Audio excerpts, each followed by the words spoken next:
Salut les fous du ballon et bienvenue dans cette nouvelle vidéo qui parlera de football. Aujourd'hui, première vidéo d'une longue série qui parlera de l'Euro.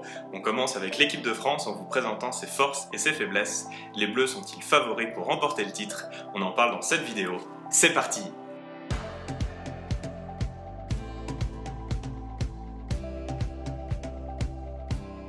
Salut Colin! Alors, comment tu le sens cet Euro? Salut Johan, bah écoute, en tout cas j'attends avec impatience qu'il commence. Déjà qu'on l'a raté l'an passé, il a été reporté. J'espère que cette année l'édition sera chouette et en tout cas j'ai hâte, même si je pense qu'on va pas pouvoir assister au match dans des fan zones, mais ça c'est un autre débat. En tout cas je suis très content de commencer cette mini-série sur l'Euro avec toi. Si l'Euro n'a pas réellement commencé, il y a un truc qui a commencé, c'est les annonces des sélections. Les coachs petit à petit donnent leur liste des 26. Au moment où cette vidéo sortira, toutes les sélections auront sûrement donné d'ailleurs leur liste parce qu'on tourne ça avec un tout petit peu d'avance. Mais bref, et dans les sélections où la liste a fait le plus de bruit, bien sûr, c'est la France. Avec le retour en grande pompe de Karim Benzema, évidemment on va en parler dans cette vidéo car ça reste un élément très important. On pense que Benzema va être un élément très important de cette équipe de France. Mais voilà, on a un groupe de 26 qui est quand même plutôt solide, il faut le dire, hein, avec quand même que des joueurs qui jouent, qui évoluent dans des grands clubs. Et on s'est dit, pourquoi ne pas analyser cet effectif, regarder un peu les forces, les faiblesses de l'équipe de France, puis voilà, de répondre à cette grande question, est-ce que la France est favorite? Avant d'analyser réellement cette équipe, je te propose qu'on fasse un petit jeu. On va essayer de deviner le 11 que Didier Deschamps nous réserve. Comme ça, on va pouvoir plus analyser en profondeur ce 11-là. Et du coup, les remplaçants supposés pour ce 11. Je pense que c'est une très bonne idée. Du coup, avant de peut-être donner les joueurs en tant que tels, peut-être donner le schéma tactique. Vu l'équipe de France et vu les joueurs qu'ils ont, on va partir sur un 4-2-3-1, si ça va pour toi? Ouais, je pense que c'est une bonne idée. Du coup, si on commence derrière avec Lloris, ça je pense que c'est pas une surprise, on est d'accord là-dessus. Ensuite, la défense. Alors du coup, si on commence à gauche, on aurait du coup Lucas Hernandez, on sait qu'il est super important pour Didier Deschamps. En charnière centrale, il y a peut-être un petit peu plus de débat. Pourquoi pas un Kipembe Varane? C'est quand même les deux défenseurs centraux qui apportent le plus de confiance aujourd'hui, ou en tout cas on a l'impression qu'ils partent favoris pour être titulaires. Et du coup, à droite, on aurait forcément Pavard, parce que comment se passer de Pavard? Effectivement, puis là en plus, tu parles des titulaires, mais en plus, Pavard, son remplaçant c'est Léo Dubois. C'est bon, on est sûr que Pavard sera titulaire. À gauche, je pense qu'il y a plus de débats. Parce que quand même, Lucas Digne nous fait une très très grosse saison du côté d'Everton. Il montre que c'est vraiment un élément très important et sûrement un joueur très sous-coté d'ailleurs. Mais je pense quand même que Lucas Hernandez part favori parce qu'il est quand même champion du monde avec cet effectif. Puis effectivement, il y a peut-être débat sur les joueurs à mettre dans cette charnière centrale, mais on sait que Deschamps veut un gaucher à gauche, un droitier à droite. Donc tu prends le meilleur droitier, c'est Varane, tu prends le meilleur gaucher, c'est Kipembe, t'as ta charnière centrale. Au-dessus. Au-dessus, ouais, du coup, les milieux de terrain, là, du coup, de nouveau, je pense qu'il n'y a, pas, y a pas de débat. Si on part sur un 4-2-3-1, ça veut dire qu'on met deux pivots au milieu de terrain. Et qui d'autre que Pogba et Kanté? Ouais, alors là, il n'y a pas de débat. On a peut-être les deux des 5 meilleurs joueurs du monde à ce poste. Tu les mets, ça va. Et du coup, il reste l'attaque. Et là, c'est ce qui fait rêver la plupart des Français aujourd'hui, c'est cette attaque de feu, cette attaque incroyable. Avec du coup, commençons avec les trois qui soutiennent l'attaquant de pointe. Vous savez ça forcément qui c'est. Où du coup, on aurait à gauche un Mbappé, au milieu un Griezmann, et à droite, moi j'imagine plutôt Coman, même si certains penseraient plutôt à Dembélé. Je sais pas ce que t'en penses. Ouais, alors, c'est vrai qu'il y a une vraie concurrence, je pense, sur ce dernier poste de cette ligne de 3 entre Coman et Dembélé. Je pense que les deux autres, c'est bon, il n'y a pas débat, ils vont être là. La position exacte de ces joueurs, tu peux encore en débattre un petit peu, mais ils seront dans le 11.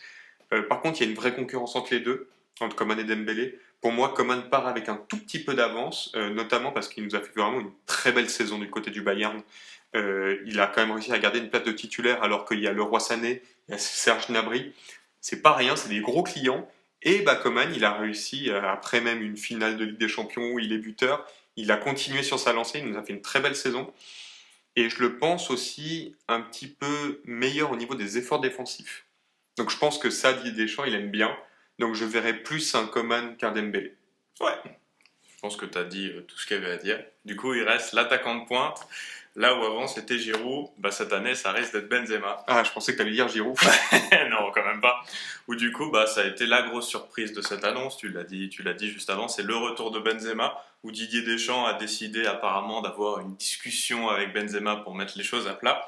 Et finalement, bah, ils se sont concertés et ils ont décidé de reprendre l'histoire d'amour avec l'équipe de France, même si c'est plus une histoire d'amour réel. Ouais. En tout cas, je sais pas pour toi, mais moi je suis très content de revoir Benzema en équipe de France. Ah ben évidemment, après moi c'est vrai que je suis pas français, mais j'aime toujours voir les grands joueurs dans les grandes équipes. Puis Benzema, ça reste peut-être le meilleur numéro 9 au monde. Hein, il y a débat, mais quand même, il est dans cette discussion-là. Évidemment qu'il doit être en équipe de France, évidemment qu'il doit être titulaire en équipe de France. Tu mets pas un joueur comme ça sur le banc. Voilà, je pense que évidemment ça fait rêver. On a envie de voir du coup du beau football. Et c'est ça, peut-être ça m'inquiète un petit peu avec Deschamps. Mais du coup, on a ce 11 qui a quand même de la gueule.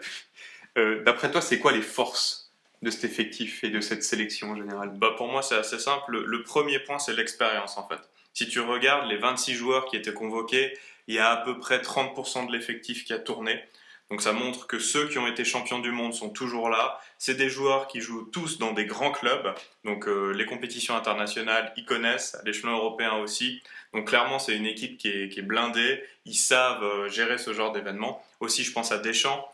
Deschamps qui est souvent décrié, mais c'est quand même un coach qui a un parcours incroyable. Alors avec l'équipe de France, c'est la Coupe du Monde et la finale de l'Euro. Il faut aussi rappeler qu'avant, il a été champion avec Marseille. Il a emmené Monaco en finale de la Ligue des Champions. Voilà, clairement, Didier Deschamps, c'est un coach qui sait gagner. Donc ça, pour moi, c'est le premier point. Et un autre point qui, pour moi, est très important, on en a parlé avant, c'est cette attaque de feu. Et surtout, le retour de Karim Benzema. Parce qu'en vrai, Benzema, il change énormément de choses. Surtout, en fait, si on regarde les dernières performances de l'équipe de France, notamment les matchs de qualification pour la Coupe du Monde 2022, la France a eu quand même de la peine. Alors même s'ils s'en sont bien sortis et aujourd'hui ils sont en tête de leur groupe, pour avoir vu les matchs, ça fait un petit peu peine à voir et tu te dis, oula, à quelques mois de l'Euro, ça va être compliqué. Et en fait, pour moi, le retour de Benzema est dû à ça. C'est juste Deschamps qui s'est dit, bon, moi j'aimerais que mon équipe puisse aller au bout et gagner, mais je vois que dans mes joueurs, il y a Giroud qui malheureusement ne joue plus, il y a Griezmann, on sent qu'à Barcelone c'est un peu compliqué. Je veux aussi parler d'Mbappé. Alors Mbappé c'est un super joueur, mais en équipe de France, il enchaîne un petit peu les hauts et les bas. Typiquement, les derniers matchs de qualification, il n'a pas été au niveau. Et du coup, quand tu regardes ton attaque, surtout l'attaquant de pointe, tu dis, bon, voilà, si je mets pas Giroud, je peux mettre Ben Yedder. Ah, il est très bon Ben Yedder, hein, c'est un joueur que j'adore, mais je pense que c'est un très bon attaquant numéro 2. C'est pas l'attaquant numéro 1. Et tu te dis, et en attendant, tu as le meilleur attaquant français, voire même du monde, tu l'as dit avant, qui est Karim Benzema. Et tu te dis, bon, du coup, ça vaut peut-être la peine de ravaler un peu mon ego, avoir une discussion avec lui et ramener Benzema. Donc pour moi, c'est forcément un point fort et c'est ça qui va faire toute la différence pour l'équipe de France, en tout cas en attaque. Ouais, et pour ajouter quelque chose, tu disais justement que Mbappé, il enchaîne un peu les contre-performances avec l'équipe de France. Bon, après, à son échelle, dans le sens où on lui demande clairement plus à lui qu'on demande à n'importe quel autre joueur, donc c'est normal aussi que c'est plus facile de le critiquer. Mais tout de même, on voit qu'il a un petit coup de moins bien avec l'équipe de France, et pour moi, c'est dû à une seule chose, c'est qu'il n'a pas de joueur avec qui réellement... Enfin, il y avait tellement peu de circuits de passe intéressants dans cette équipe de France, peu de joueurs avec qui combiner, où il a décidé de prendre tout sur son dos. Et c'est vrai que Mbappé, il a cette tendance de temps en temps à baisser la tête et foncer et essayer de dribbler 4-5 joueurs. Il y arrive de temps en temps et c'est magnifique quand il y arrive. Mais voilà, c'est pas le registre dans lequel on aime le voir jouer. C'est pas comme ça où il est le meilleur. C'est pas comme ça que n'importe qui est le meilleur d'ailleurs. Et je pense qu'avoir un Benzema là, qui va pouvoir l'accompagner aussi, parce que Benzema, il a quand même une expérience assez folle. Alors, regarde le nombre de Ligue des Champions qu'il a, je pense que son palmarès parle pour lui. C'est un gars qui va pouvoir lui retirer aussi de la pression, parce que tous les projecteurs vont être braqués sur Benzema au début de la compétition, et plus sur Mbappé. Voilà, plein de choses comme ça, je pense que ça va permettre de libérer Kylian Mbappé, et ça peut que être bénéfique pour lui, et donc pour l'équipe de France. Clairement. Mais toi, tu parlais du coup de l'attaque comme point fort. Pour moi, il y a un autre point extrêmement fort, c'est juste en dessous. C'est ces deux pistons de ce 4-2-3-1. C'est la paire Pogba-Kanté. Bon, alors déjà, on va pas les présenter, on va pas vous faire cet affront. Pour moi, voilà, c'est sûrement le meilleur. Enfin, c'est peut-être, pour moi, c'est la doublette la meilleure possible en Europe, peut-être même dans le monde. C'est compliqué de faire mieux parce que c'est deux joueurs qui sont ultra complémentaires. Dans tous les points, ils sont ultra complémentaires et ils sont très intelligents et on voit qu'ils aiment jouer ensemble. Et donc, du coup, ils vont faire l'effort pour. Enfin, bon, Kanté, il fait l'effort pour tout le monde, donc voilà. Mais Pogba, c'est un joueur qui aime faire les efforts pour Kanté et qui est suffisamment intelligent aussi pour quand Kanté monte, rester en bas. C'est pas un joueur qui a besoin forcément de prendre la lumière constamment. Il a compris qu'en équipe de France, il n'y avait pas besoin de ça. Il fallait juste qu'il brille à certains moments, mais à d'autres moments, il peut aussi ravaler entre guillemets sa fierté et se sacrifier un peu pour le collectif. Et ça, il le fait volontiers pour N'Golo Kanté. Enfin bref, cette paire, elle est capable de récupérer un nombre de ballons qui est folle. C'est une paire qui est ultra physique, qui est très bonne pour presser et qui techniquement en fait peut casser un pressing adverse en deux passes. Et juste pour ça, pour moi, en fait, c'est une arme qui est très très forte et qui est peut-être un poil sous-estimée côté français. Mais pour moi, si ce quatuor d'attaque veut toucher des ballons, il faut que derrière, tu aies deux mecs qui soient extraordinaires, et là, tu les as. Un autre point, c'est quand même la polyvalence de cette équipe. On parle du coup de cette équipe type en 4-2-3-1, mais il y a tellement d'armes différentes qui viennent du banc. Tu parlais avant de Ben Yedder. Pour moi, en fait, Ben Yedder, tu vas le mettre sur un 4-4-2, par exemple. Mais tu fais sortir un Griezmann, tu le mets et tu mets une paire Benzema-Ben Yedder dans un 4-4-2. C'est super intéressant. Je pense qu'il y a des coups tactiques très intéressants à faire, en fait, pendant le match, ou même sur un match précis. Jouer à trois défenseurs derrière, tu as les joueurs pour le faire. Lucas Hernandez a cet avantage-là, c'est que c'est un joueur qui est parfait pour jouer comme ça. Tu as plein de ces avantages, tu es une équipe ultra polyvalente et qui potentiellement, si Deschamps veut se la jouer un petit peu à la Guardiola, si j'ose dire, il va pouvoir réellement avoir il a les armes pour ça et il va pouvoir en fait poser aussi des problèmes tactiques à ses adversaires. Ouais, je suis d'accord avec toi. J'aimerais quand même réagir, pas sur ce point-là, mais sur celui d'avant. Alors du coup, là, on va attaquer les faiblesses, mais tu parlais du milieu de terrain. Alors oui, Pogba et Kanté sont deux joueurs extraordinaires, je ne remets pas du tout ça en cause, mais je remets un petit peu, en fait, le milieu de terrain global de l'équipe de France, dans le sens que ces deux pistons-là sont hyper importants. Malheureusement, si on a un des deux qui se blesse pendant le tournoi, ça va être un petit peu compliqué, parce que si tu regardes les autres milieux, on va dire, à vocation défensive en équipe de France, en vrai, il n'y en a pas tant que ça. Il y a peut-être Sissoko, mais Sissoko, il peut apporter son coffre physique, mais il n'est pas vraiment milieu défensif, c'est un milieu box-to-box. Pour moi, en fait, le seul milieu défensif que Deschamps aurait pu prendre, c'est Nzonzi. Mais du coup, Nzonzi n'est pas là cette année, donc il faudra pas compter dessus. Si on pense aussi à d'autres milieux, je peux penser par exemple à Lemar, hein, qui a été sélectionné aussi, ou à Tolisso. Alors, c'est deux joueurs qui sont très bons, mais ils n'ont pas forcément passé les meilleures saisons. Soit ils étaient blessés, soit ils étaient remplaçants. Donc moi, j'ai quand même un point d'attention sur le milieu de terrain de l'équipe de France. Et même si on va regarder un petit peu au niveau des autres postes, je pense par exemple aux latéraux. Alors je sais qu'à gauche, c'est quand même solide entre Lucas Hernandez et Lucas Digne. Même si Lucas Hernandez n'a pas fait sa meilleure saison du côté du Bayern, il était parfois remplaçant. Quand il jouait, parfois il était défenseur central, donc pas latéral. Ça aussi, ça peut poser problème. Et à droite, on a Pavard. Et c'est qui le remplaçant de Pavard? C'est Léo Dubois. C'est Léo Dubois. Et alors, c'est pas que j'aime pas Léo Dubois, mais en fait, c'est clairement le joueur qui, moi, ne m'inspire pas confiance pour gagner l'Euro. Surtout quand tu sais qu'il y a un latéral droit à Leipzig qui est super bon. C'est Mukiele. Et Mukiele, il n'a pas été sélectionné. Et tu te dis, mais c'est pas possible, parce qu'un joueur comme ça, il devrait presque être titulaire en équipe de France. Donc pareil, que ce soit milieu de terrain ou les latéraux, j'ai un petit peu peur que s'il y ait une blessure ou s'il faille faire certains changements, ça pose problème pour l'équipe de France. Ouais, alors tu parlais justement d'un défenseur de Leipzig qui n'a pas été retenu. Moi, j'en vois un autre aussi qui aurait pu être retenu, c'est Upamecano, qui nous a quand même fait une grande, grande saison, et c'est pas la première qui nous sort comme ça. C'est pas pour rien qu'il signe au Bayern Munich, CF, notre ancienne vidéo. Mais voilà, c'est un joueur qui est extraordinaire, qui aurait mérité sa place dans cette sélection, clairement. Et surtout que pour moi, c'est un joueur qui aurait été beaucoup plus complémentaire à un Kipembe, par exemple. Donc clairement, il faut rappeler que Deschamps, il veut jouer avec un défenseur gauche gaucher, un défenseur droit droitier. Pourquoi? Tout simplement pour la relance. c'est beaucoup plus simple quand tu es droitier de pouvoir relancer à droite plus rapidement, tandis que si tu es gaucher, la trajectoire de la balle est beaucoup moins directe et tu peux la perdre. C'est aussi bête que ça, mais voilà, c'est pour ça qu'il veut ça, c'est pour avoir une meilleure relance. Donc ça me gêne pas du tout. Garde ton postulat de base, surtout que des défenseurs gauchers, Kipembe est extraordinaire.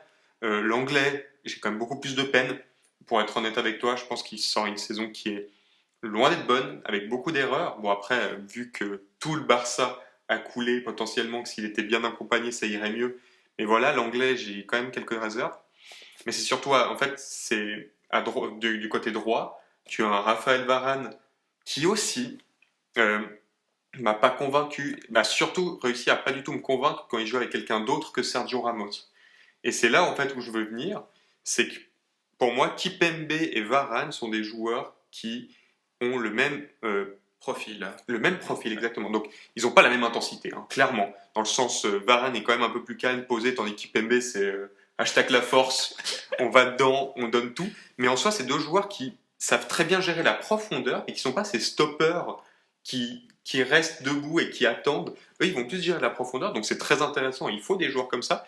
Mais deux joueurs comme ça, côte à côte, bah moi, ça me fait douter un tout petit peu. Et je pense justement qu'un Upamecano avec un Kipembe, ça aurait été bien plus fort. Donc voilà, c'est un peu ce dont j'ai peur, surtout que Varane, a pas été top quand il était associé à Eder Militao ou bien à Nacho au Real Madrid. J'ai peur qu'il soit pas top non plus avec un Kipembe. À voir ce que ça va donner, mais voilà, c'est une petite réserve que j'ai. En fait, on voit qu'un des grands challenges pour Didier Deschamps cette année, ce sera du coup de gérer cet effectif-là, d'être capable de faire tourner ses joueurs, même là, même sur les postes où c'est un petit peu plus faible. Mais quand on parle de gestion de joueurs, il faut quand même dire que le challenge principal que Didier Deschamps va affronter, c'est forcément la gestion du cas Benzema. Alors oui, Benzema est un joueur incroyable, mais il faut quand même rappeler que Benzema et Deschamps, ça fait à peu près 5 ans, quelque chose comme ça, qu'ils s'aiment pas, ou en tout cas qu'ils se parlent plus. Alors même s'il y a eu une discussion, c'est très bien, mais quand tu t'entends pas très bien avec quelqu'un, que le contact a été coupé, et que du jour au lendemain, tu dois passer au maximum 1 mois avec lui, à vivre au quotidien, à le coacher, même chose pour Benzema, ça fait que lui, il va devoir être coaché par Deschamps, c'est pas forcément facile. Alors même si ces deux joueurs, si cet entraîneur et ce joueur-là sont des grands professionnels et ils savent forcément travailler ensemble, le côté humain est quand même vachement important, surtout dans une compétition comme ça qui dure seulement 1 mois. Et ça, ce sera un gros challenge à gérer, mais en tout cas, si Deschamps est capable de le faire, ce sera une victoire, on va dire, pour l'équipe de France. Moi, j'irais même plus loin par rapport à Benzema. Ce qui va m'intéresser aussi, c'est son intégration dans le vestiaire. Parce que tu disais avant qu'il y avait justement 2 tiers de l'effectif qui étaient restés, qui venaient de la dernière Coupe du Monde qui a été gagnée. Donc un peu ce noyau solide. Et après, tu as des petits nouveaux qui arrivent. Et dans les petits nouveaux, il y a juste Karim Benzema. C'est pas un petit nouveau, il a été là avant que n'importe quel autre a été sélectionné, peut-être pas Lloris et Mandanda, mais tu vois ce que je veux dire. La plupart de ces joueurs n'étaient même pas encore joueurs professionnels quand Benzema, lui, était titulaire en équipe de France. Aujourd'hui, Benzema revient. Quelle sera sa place dans le vestiaire? Parce que d'un côté, on a envie de dire que ça sera un leader, parce que ça reste un leader du Real Madrid, mais d'un autre côté, il fait pas partie de ce noyau dur de l'équipe de France, et ça, je pense que ça va être une histoire intéressante à suivre, qui sortira sûrement par après, mais ça sera très intéressant. Et du coup, c'est là qu'il faudra voir comment le vestiaire va réagir à ça. Et ça me permet du coup de parler pour moi de l'autre challenge très important que la France va rencontrer, c'est en fait les leaders offensifs. On le disait avant, Mbappé, Griezmann, c'est des joueurs qui sont au top et qui devraient faire partie des meilleurs joueurs du monde. Mais pourtant, cette année, ils sont un petit peu moins bons. Et en fait, pour moi, la réussite de l'équipe de France va dépendre de la réussite de ses leaders offensifs. T'as pas l'air d'accord avec moi? Ouais, Mbappé est moins bon en équipe de France. On précise quand même parce que Mbappé avec Paris, c'est difficile de le critiquer, il nous fait une belle saison. Mais en soi, dans le fond, je suis d'accord avec toi. On a un Mbappé qui enchaîne les contre-performances en bleu. On a un Griezmann qui s'est à peu près perdu depuis 1 an et demi, que ça soit sous le maillot tricolore ou avec le Barça. On a un Benzema qui n'a plus connu la sélection depuis je sais pas combien d'années. Donc il faudra voir aussi comment il retrouve ses marques au sein de cette sélection. On a un Coman ou Dembélé à voir qui va jouer, qui sont pas les joueurs les plus attendus, mais du coup ils doivent trouver leur place au sein de cet effectif et au sein de la manière de jouer et ouais, de voir un petit peu comment tout va jouer. Ils vont devoir trouver leur place là-dedans.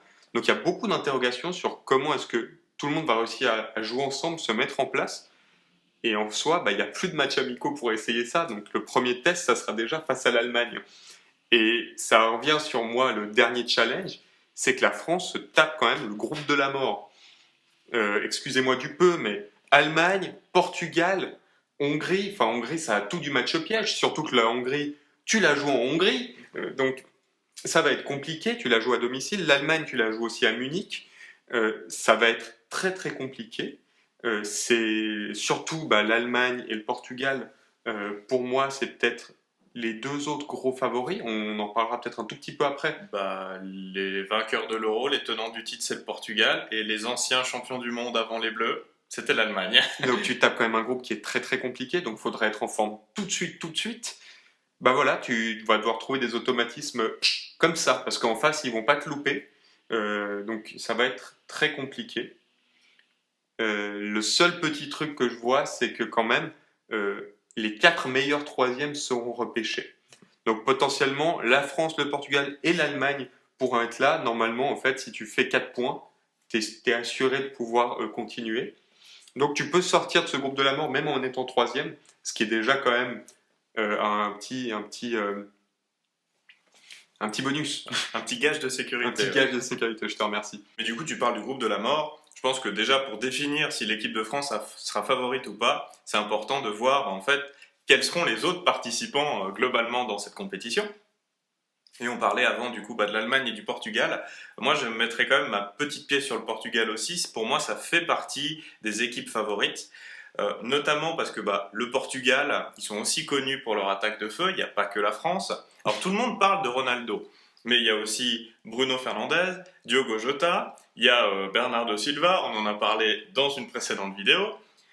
Donc ça reste quand même une équipe qui a une attaque de feu. On critique souvent leur défense, mais en vrai, si tu prends les 3 défenseurs centraux du Portugal, t'as Pepe, ok. Il y a José Fonte qui a été champion avec Lille cette année en Ligue 1. Et tu as aussi Ruben Dias qui fait une saison extraordinaire à Manchester City. Alors à l'heure où on tourne, il est en finale de la Ligue des Champions. Pas savoir s'il a gagné ou pas. CF, notre vidéo qui est sortie la semaine passée. Et en fait, pour moi, cette équipe du Portugal, qui en plus est tenant du titre, pour moi, c'est entre guillemets l'épouvantail, ou en tout cas l'une des très très grosses équipes cette saison. Et moi, je les classe comme favoris. Je sais pas ce que tu en penses. Et en fait, globalement, qu'est-ce que tu vois favori en dehors de la France, toi ? Alors c'est vrai que le Portugal, je pense que tu le mets, enfin faut le mettre de toute façon dans ses favoris, dans ces équipes qui ont de grandes chances de gagner. Pour moi, il y en a une autre, ça reste l'Allemagne. Étrangement, c'est les 3 du groupe de la mort dont on parle, mais l'Allemagne, alors oui, ça va pas forcément super bien, Joachim Löw, ça a quand même des problèmes, mais c'est effectif. Tu peux pas ne pas être favori quand tu as cet effectif. Pour moi, ils ont le meilleur effectif de cet Euro. Sans débat possible. Il y a trop de joueurs de qualité, il y a trop de joueurs avec aussi une expérience folle, il y a trop de joueurs du Bayern qui savent jouer ensemble. On en parlait aussi dans une autre vidéo. Tout ça, ça compte énormément au moment où tout va se jouer sur des détails. Et tous ces détails, pour moi, en fait, vont dans le sens du Bayern Munich, du Bayern de l'équipe nationale d'Allemagne, qui est quasiment le Bayern Munich. Tout ça va dans ce sens-là. Et je suis convaincu en fait qu'une équipe comme ça, même si c'est un animal un peu blessé, faut faire très gaffe à cet animal blessé. Et peut-être juste un peu en dessous du Portugal ou de la France, on en parlera après, on va donner notre avis. Mais pour moi, l'Allemagne est là et pour moi, il faut l'éviter en phase éliminatoire, c'est sûr et certain. Et après, c'est vrai qu'il y a peut-être d'autres équipes qui peuvent être intéressantes, mais un cran plus bas. L'Angleterre, quand même l'Espagne qu'il faut citer, l'Italie. Voilà, des équipes comme ça où ça sera des matchs vraiment pièges, où tu dois être favori face à eux, mais ça va être très compliqué et ils peuvent créer la surprise. Mais c'est vrai que pour moi, en fait, dans les groupes favoris, Portugal et Allemagne. Oui, c'est vrai que les autres équipes que tu as citées, typiquement l'Angleterre ou l'Italie, c'est vraiment des équipes qui sont jeunes.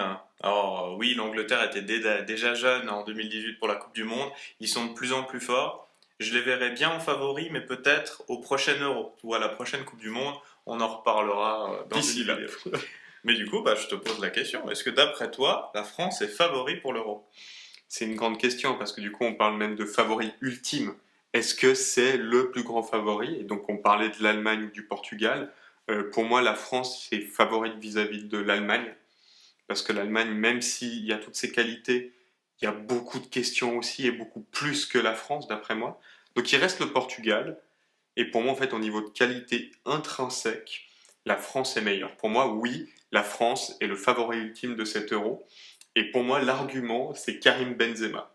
C'est lui qui, en arrivant, il crée tout le liant et il arrive à, ouais, tout le liant du collectif. Sans lui, pour moi, tout s'écroule et si en fait, tu viens de poser la clé de voûte de ton projet qui s'appelle KB9, KB19 avec l'équipe de France d'ailleurs. Et voilà, pour moi, en mettant Benzema en pointe, tu as tout du favori ultime. Maintenant, il faut le prouver. Je suis d'accord avec toi. Moi aussi, je mets la France dans les favoris. Après, alors oui, je suis aussi d'accord que Benzema est hyper important. Après, je ne sais pas forcément s'ils vont gagner.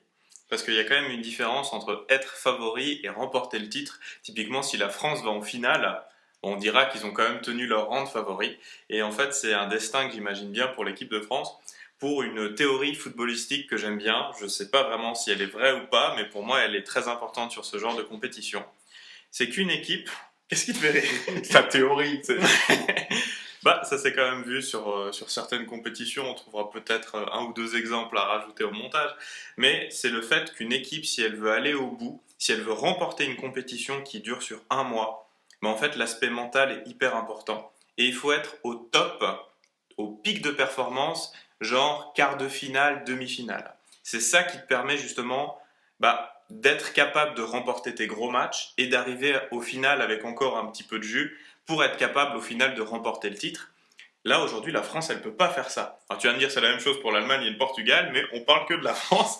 Mais du coup, la France, tout de suite, elle va rencontrer en fait, les favoris Deux du mastodontes. tournoi. C'est ça. Et elle doit être au top tout de suite. Donc, si la France s'en sort, et je pense qu'ils vont le faire, comme tu l'as dit avant, les meilleurs troisièmes sont qualifiés aussi. Mais en fait, j'imagine la France sortir, faire des bons résultats, mais se planter en demi-finale ou en finale, c'est dommage parce que moi j'aimerais bien que la France gagne. Donc favori, mais je ne les vois pas remporter le titre. En fait, tu as peur que ce groupe de la mort crée une sorte d'usure mentale. C'est ça. Dans cette équipe. Ouais. Ça peut se comprendre. L'avenir nous le dira. On verra le 11 juillet prochain si on a bien fait de mettre la France comme favori. Si tu as raison ou tort sur le fait que la France va se casser la gueule en demi-finale ou en finale. En tout cas, on a hâte de voir cette équipe de France jouer avec un Benzema en pointe. Ça nous fait vraiment plaisir. Dites-nous dans les commentaires si vous êtes d'accord avec nous. Dites-nous aussi si vous pensez qu'on oublie un grand favori comme la Pologne, par exemple. Voilà, dites-le nous dans les commentaires. Si vous voulez en parler un peu plus en privé avec nous, n'oubliez pas qu'on a un serveur Discord où vous pouvez nous écrire. Et sur ce, on vous dit à la semaine prochaine pour un nouvel épisode. Salut! Ciao!